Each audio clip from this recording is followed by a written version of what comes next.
श्री सद्गुरू बाळूमामा यांच्या 60व्या पुण्यतिथीनिमित्त श्री क्षेत्र आदमापूर तालुका बुद्रुकगड येथे मंगळवार दिनांक 25 ऑगस्ट ते मंगळवार दिनांक 1 सप्टेंबर या कालावधीत अखंड हरिनाम महासप्ताहाचे आयोजन करण्यात आले आहे।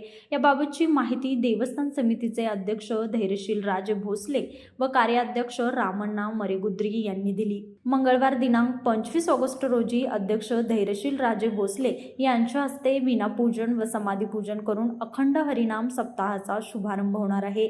सप्ताहादरम्यान ज्ञानेश्वरी पारायण, बाळूमामा विजय ग्रंथ पारायण, संगीत, भजन, हरिपाठ तसेच महाराष्ट्रातील नामवंत विद्वानांची प्रवचने व कीर्तनाचे आयोजन करण्यात आले आहे। सप्ताहातील कार्यक्रम पुढील प्रमाणे: मंगळवार 25 ऑगस्ट पूर्णनाथ काजवे यांचे प्रवचन व वारकरी भूषण श्री गुरु चैतन्य महाराज निंबोळे यांचे कीर्तन। बुधवार 26 ऑगस्ट परमार्थ भूषण नारायण एकल यांचे प्रवचन व श्री गुरु कान्होबा महाराज देहूकर यांचे कीर्तन।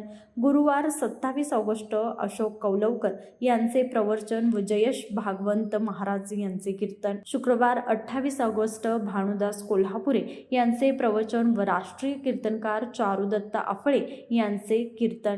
शनिवार 29 ऑगस्ट बाबूराव पाटील सावर्डेकर यांचे प्रवचन व यशोधन साखरे यांचे कीर्तन। रविवार 30 ऑगस्ट योगेश जाधव यांचे प्रवचन व जगन्नाथ पाटील यांचे कीर्तन। सोमवार 31 ऑगस्ट इंद्रजित देशमुख यांचे प्रवचन व ज्ञानेश्वर माऊली कदम यांचे कीर्तन। तर मंगळवार 1 सप्टेंबर वेदांताचार्य उदय शास्त्री यांचे काल्याचे कीर्तन होणार आहे। यानंतर दिंडी व महाप्रसादाने अखंड हरिनाम महासप्ताहाची सांगता होणार आहे। या धार्मिक सोहळ्याचा भाविकांनी मोठ्या संख्येने लाभ घ्यावा असे आवाहन देवस्थान समिती व आदमापूर ग्रामस्थांच्या वतीने करण्यात आले आहे।